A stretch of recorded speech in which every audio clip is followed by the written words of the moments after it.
Hello everyone and welcome to a new video. So, you're finishing your opening and then you're running out of ideas in the middle game? Or you're having some ideas in the middle game but not the right ones. So after this video I will help you with that because I will be showing you 3 key ideas that you can apply right now in your games to improve your understanding of the middle game. Besides, at some moment of the video, I will give you a method so you can find infinite ideas and you can find a proven way to always keep improving your understanding and never run out of ideas. So let's jump right into the video. So the first idea that we will be discussing about is how to take advantage of development. So how to win when we have a better development than our opponent. What does it mean to have a better development? Having a better development basically means to have most pieces out and the pieces more active. So let's create an example. Later we will see a game, but let's imagine black is doing stupid things like this, like nonsense, and white is developing pieces. So in this position, white has a development advantage because you have 3 pieces out and black has basically 0 because this rook really doesn't count. So you have 3 pieces out and your opponent has 0. But how do you win from here? This is what we will answer first. And by that, we will see a game of the former world champion Alexander Alekhine, great player. And we will clarify a lot of doubts that beginners have. The game is between Alekhine with white pieces and Akiva Rubinstein, another great player with black pieces. So it starts with Queen's Gambit, Orthodox defense. Now knight f3, knight f6, knight c3. Pretty normal, just developing the knights. Bishop e7, bishop e5, knight bd7. So far, so good. They are both developing.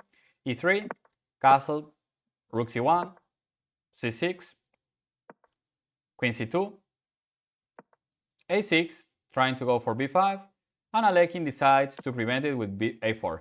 What is happening here is that white is waiting a little bit to develop this bishop because usually in this line, black wants to take on c4 once you move the bishop. So that is why Alekhine is delaying a little bit the development of this bishop. Because if you move your bishop, black will take and will make you move the bishop again, which is not a big deal.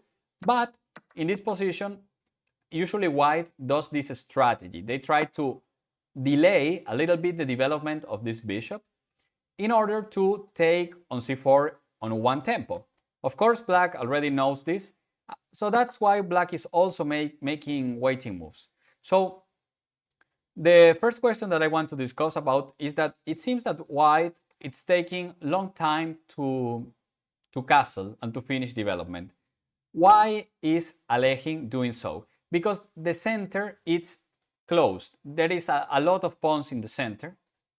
So really, the black pieces, they cannot reach the white king. So we will be discussing a lot about the center and about the types of centers in this video. So that's why Alekhine can allow himself to do this kind of moves. a4, rook e8, and now finally Alekhine decides to develop the bishop, bishop d3. And after pawn takes, he needs to lose a tempo, knight d5 by Rubinstein. And now Alekhine goes for the move, bishop f4. This is a pretty interesting move because it seems bad because it allows a trade after knight takes bishop, pawn takes knight. And it seems that white's pawn structure got clearly weakened because now we have double pawns here and we have an isolated pawn on d4. By those who don't know, double pawns are pawns on the same file. An isolated pawn, it's a pawn that has no pawn in the next files, like in the files that are right next to him. So in this case, this pawn is isolated because white doesn't have any pawn here or here, and these are double pawns. And usually it's not good to have this. But what Alekhine is evaluating and why this is a great decision is that his pieces are much more active and he will have a better development because as you can see, this bishop, it's quite hard to develop. This is a bishop that maybe you can put it here, but still it's very bad. So this bishop will find a hard time in finishing the development. And now Rubinstein goes for the move c5, and after pawn takes, queen c7, black will recover this pawn in the next move, castle, and at the end black decides to go for this pawn. So obviously this move is attacking both pawns, and Alekhine says, you know what, you can decide which one you want to take. I will just finish my development with castle. And now we come to a position where black is a pawn up. No, I mean, black is, we are equal in pawns, but black is attacking the bishop and it's also attacking the c5 pawn. So it seems that black will be a pawn up. But the problem is still the development. You can see this rook, you can see this bishop. They haven't moved. Here Alekhine plays the move knight e4, protecting this pawn. And after knight takes, bishop takes. We are in a position where temporarily black is a pawn up, but actually it is white who has the advantage in this position. Why? Because of the development. We have or bishop out, or knight out, or queen out, or rook out, and this rook ready to play. Black has the bishop out, the queen out, but you can see like this bishop is actually quite vulnerable, so it's not really in a good square, but still it's out. The queen out, but this bishop is still on the initial square. This rook is still on the initial square. So I want to speak with you about the features that the position needs to have in order to exploit our development advantage. Because something very important is that the development advantage is not always exploitable. I don't know if that's a word, but I hope you understand, exploitable. We cannot always take advantage of it. So one of the key features, and I want you to listen and pay very, very careful attention to this, is to have an open center. What does it mean to have an open center?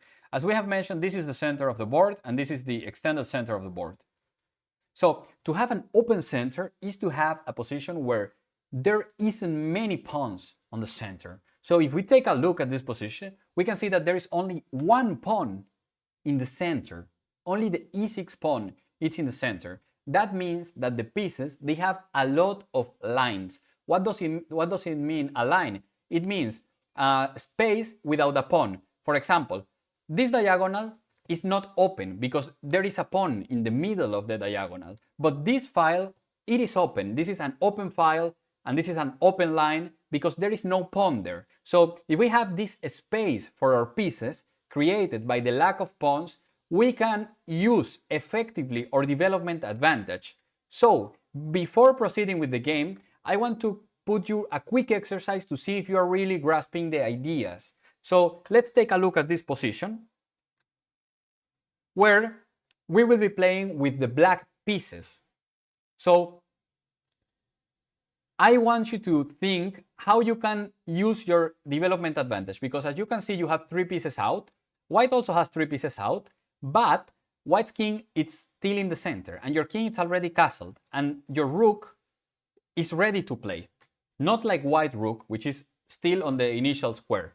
So what is the logical move to take advantage of the fact that you are already castled and your opponent is not castled, which this also counts as development advantage for you to know. Obviously, we want to trade pawns, so we want to take on d4 because we want the pawns to disappear from the center. And after knight takes, which is a very logical move here for black, of course, you got it, d5. To make these pawns disappear, and once those pawns disappear, we can use our development advantage because the pieces will have open lines. Later we will discuss how we can use the development advantage, but first I wanted to tell you when you can use the development advantage, which I think it's a key element, okay? So, let's go back and yeah, I wanted to discuss 2 different situations because first I wanted to discuss this position. But now it is white to move. And in this video, I will basically introduce you two kinds of center, two types of center, but there is at least 5 basic types of center. But in this video, I want to speak mainly about 2, and then in an upcoming video, I will speak about all the types of center and the specific characteristic that every type of center has, okay? So here, the proper move for white is to maintain as much pawns as possible in the center with the move d5. And imagine black takes. Obviously, we want to take with the c pawn to maintain these pawns blockading each other. This is what we call a closed center because there is many pawns and they are blockading each other. Like this black pawn, it's in front of a white pawn, and this black pawn, it's in front of a white pawn. So in this type of position, normally we cannot use our development advantage, okay? And this is fundamental for you to understand. So once that we know that, we can understand that in this position, the development advantage, it's good because the position is open. There is only one pawn in the center, so it's valuable then. Now, I want you to pay really close attention to the playing style that will be adopted by Alekhine in this game, because this is going to be a masterclass of how to do it. First, he is always doing moves with the pieces. When you have a development advantage, you should try to improve your pieces, because your pieces, they will always have a lot of potential. There is a lot of lines. And the second very important rule is that you should try to improve your pieces while you are attacking your opponent's pieces. This is important so you maintain or you increase your development advantage, because if you make a move that it's improving but not attacking, you are allowing your opponent to do every move that he wants. So this is not the proper way of making use of the development advantage. The proper way is to improve your position while you are forcing your opponent to just defend. So let's take a look at how this is done by Alekhine in this game. By the way, I know when I say improving the pieces, it sounds like an abstract or maybe confusing concept for beginners, but in the next video, I will make a full guide of how to know when a piece is good and when a piece is not good, and how to improve your pieces and how to find the best squares for your pieces. So that video will be a great complement for this one, and I really recommend you to subscribe if you don't want to miss that out, and also you are helping me a lot if you do. So in this position, bishop d3 attacks the bishop and attacks h7. Quite logical. b6 protects the bishop and wants to develop the bishop. Takes the pawn with a check. This is good because we are making the opponent's king weaker by taking that pawn.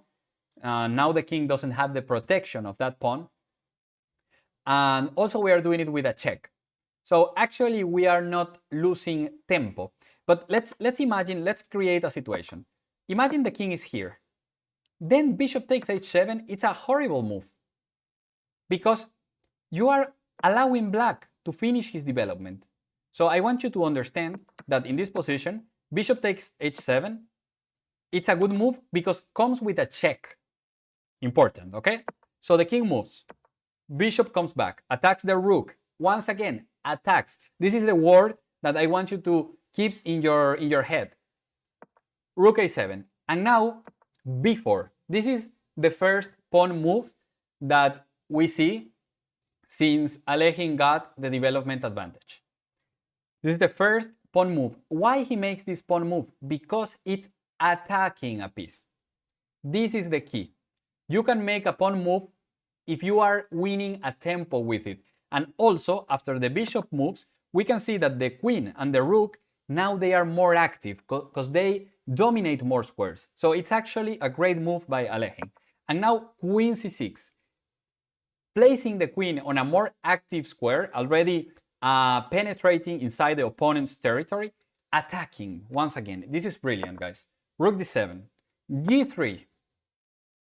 Once again, attacks the queen. He doesn't stop. the queen has to go back to b8. And now the move knight g5. You are bringing your knight to a more active square, closer to black's king, but also you are attacking. There is a hidden threat in this position that I want you to try to find. Imagine black makes a move like this. What is the hidden threat of knight g5? Okay, I hope you found it. Knight takes f7, because as we can see in this position, the rook on e8, it's unprotected. Extremely important to find the unprotected pieces in your opponent's territory, and we can just win this pawn, okay? So, knight g5, rook d8, preventing this threat. And now, we can see that all of the black's pieces are undeveloped, basically. I would say, except the rooks. We can say the rooks are good. They are in an open file. But the rest of the pieces, they are a complete mess. So now it's time to go for the king. This king is weak. The position is open. And the pieces, they are a complete mess. The pieces of our opponent. So look at this move. Bishop g6. Absolutely brilliant move. What is the idea? To attack. Once again, I love how Alekhine does it, because it's really so instructive. If you think about this game, he's always attacking. Always, always, always attacking. This is definitely a brilliant move by Alekhine.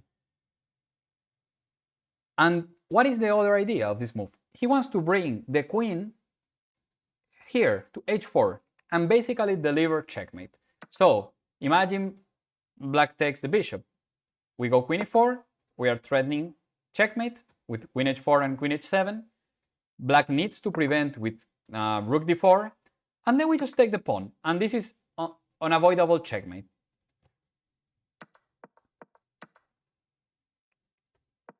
So queen e5, and after knight takes f7, white's just winning material, because here we are grabbing one pawn and a rook in exchange of a knight. So basically this is already over.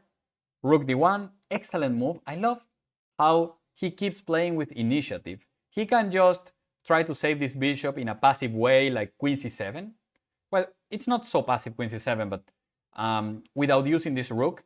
But he prefers to use all of his pieces and still create threats. And the rest of the game is quite simple. I really don't want to see it very slowly, because we have more things to speak about. So, in order to use a development advantage, first you need an open center with no pawns. And then you need to improve your pieces by creating threats to your opponent, like Alekhine did in this game. Now, let's speak about a different strategy, because this strategy is helpful for a game where your opponent doesn't play very well the opening. But let's imagine your opponent plays the opening quite well. Then I want to speak with you about the weak pawns. Okay? This is extremely, extremely important. First, I would like to go into the definition of what a weak pawn is. Take a look at this position. White made castle, white finished his development, and black also did the same. Black finished his development, black made castle. Both kings are safe. The development is relatively equal.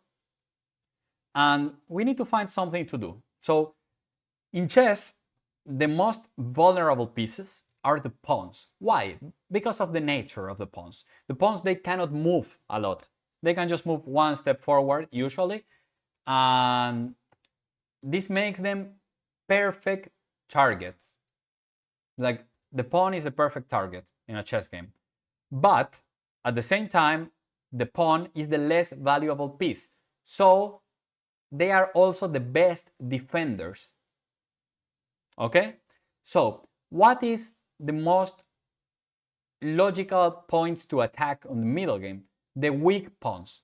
And what is a weak pawn? A weak pawn is a pawn that cannot be defended by other pawn. Because as I mentioned, the pawns are the ideal defenders, but they are also the ideal targets. So a pawn that cannot be defended by other pawn, it's the perfect square where we should place all of our pieces. So I will give you an example in this position. Take a look at the d6 pawn. This pawn cannot be defended by a pawn here, they cannot be defended by a pawn here. And also, if the pawn moves forward, it's not defended by other pawn. Okay? This makes the d6 pawn a weakness. So, the weak pawns, we should attack them.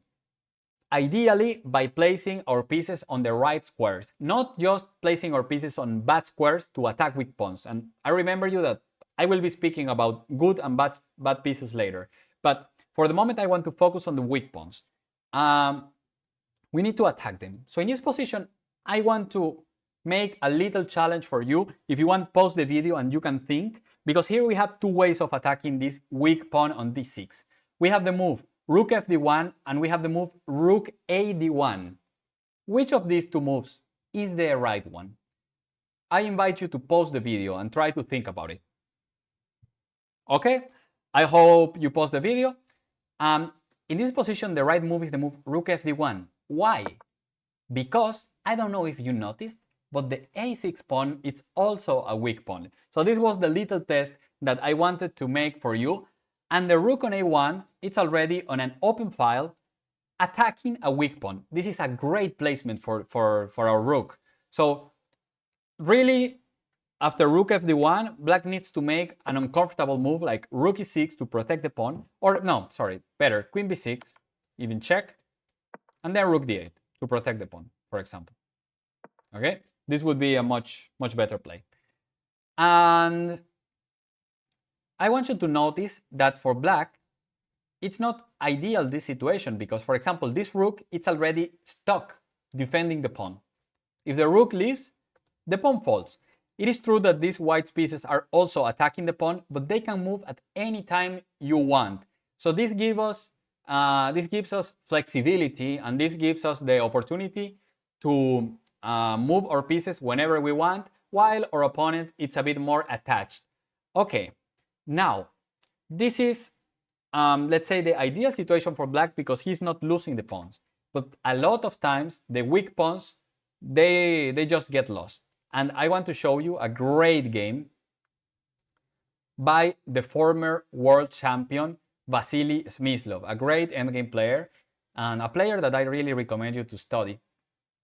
So in this position, the weak pawn is obviously the d6 pawn. And white also has a lead in development. As we can see, these pieces are not very active. They are not active at all, I would say. So here, Smyslov decides to trade his knight. But the idea of this move, we will see it later. Because after pawn takes, obviously black cannot take with the queen, because after the queen trade, the pawn drops. The weak pawn just drops. And now this pawn is also weak, this pawn is also weak. Black's position, it's a complete mess. So black, Samuel Reshevsky, a great player, took with the pawn. So how do we continue in this position?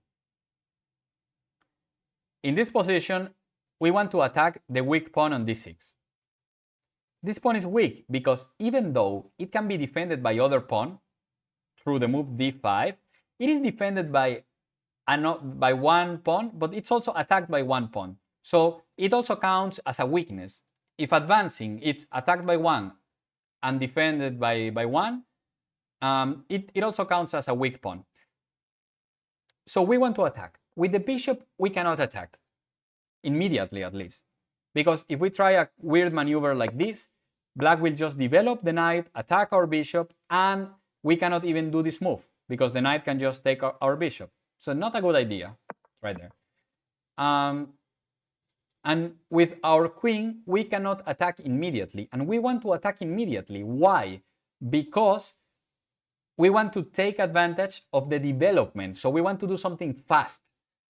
In this position, Smyslov applies a very good strategy of eliminating the defender and makes the brilliant move queen h4. This is a legendary move because it seems that after queen takes, pawn takes, there is double pawns. And it is true.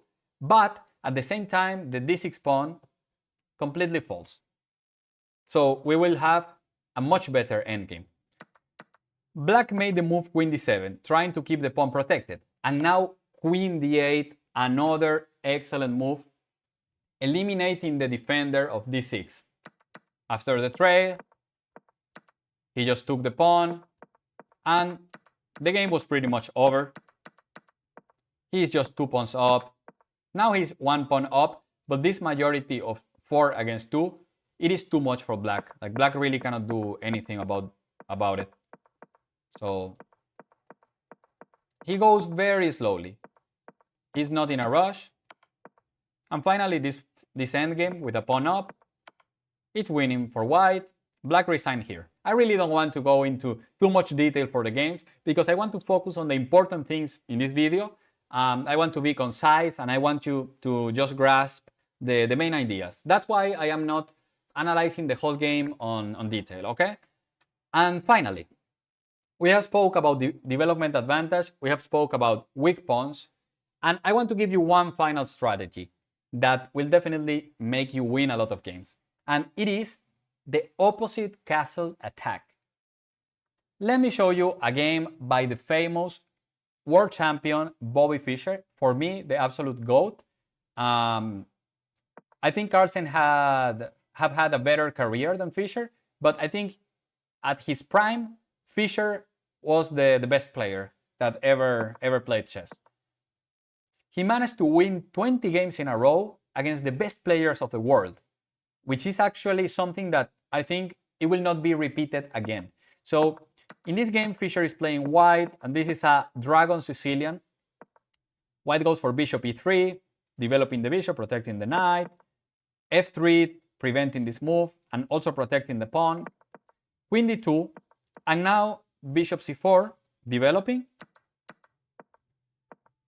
And long castle, okay? And this is the move I wanted to speak about. After this move, we have opposite castle position, which means I am castle on the queen side and black is castle on the king side. This is the typical position where we should attack like crazy with our pawns. We should go nuts here. We should just launch the pawns. Why so? Because we can launch a direct attack with our pawns to the opponent's king without ruining the position of our own king. Imagine we make short castle. If we do this, then we are absolutely crazy persons and we should not do that and we will lose this game. But as our king is on this side of the board, we need to do it. Not only it's a good idea, it's most like we need to do it because otherwise our opponent will do it. And in this kind of positions, it's like a race. And it's really important to get first because if you don't kill, you will be killed. This is the rule for this type of position. So either your attack goes first or your opponent will crush you. So b5 by Larsen, also a great player, by the way. King b1 by Fischer. This is a move that I call it, at least when I give lessons in Spanish, the always useful move. The always useful. Whenever you make long castle, king b1, always useful. Because you protect this pawn, and especially in the Sicilian, you put your king out of this open file. So very important to play king b1. And now knight d5, take, and look at what Fischer does. By the way, I think in this position, black definitely needs to take this bishop. Definitely. Larsen decides not to do it, and then this bishop, it's a crazy force against the black's king. So really, I think black should have taken this bishop. Rook c7, and now this is the strategy I want to show you. h4, queen b5, h5. White is sacrificing a pawn, but we don't even care. When we are in opposite castle position, we just want to attack and open lines against the opponent king. So if black takes this pawn, we can take here, for example, and then we can make use of this line. It's much more valuable than a pawn. Okay? We can attack h7 and the opponent's king, it's basically dead in this position. So black decided not to take, activate the rook, and Fischer opens one line. And now what Fischer does? He plays g4, preparing the queen transfer to h2, and this attack will be absolutely decisive. Black goes for a5, a little bit too late, g5 by Fischer, and after knight h5, Fischer decides to sacrifice an exchange, which means a rook for a knight or a bishop. So he sacrificed the rook on h5, pawn takes, and g6, just entering here, and what do you want me to say? Black's king is just very badly placed. Black's king is just dead. This king is too much, right? So Black tries this move, which is already a desperate resource. And now White is just attacking. Bishop g5, and it's too much for Black. Take, take, d7, and GG, the game is over. So I remind you that on following videos, I will be speaking about how to find good places for your pieces. I think that combined with what you learned on this video, it will be extremely beneficial for you. And I also remind you that I am making a series where I am using all the concepts that I show here so you can see them in action. I will be taking Alicia's account from 1,000 approximately to 2,500 or something like that, just by using the concepts that I am showing you here on the channel. So I really appreciate if you can leave the comments and tell me what do you think of the video, what do you think I could improve to make this content even better for you. And I also remind you that you can take a look at the first video of the series. I leave it right here. I leave it right here so you can take a look at it because I think it will be a great complement with this video. So I really hope you enjoyed, and I really hope to see you on the next video.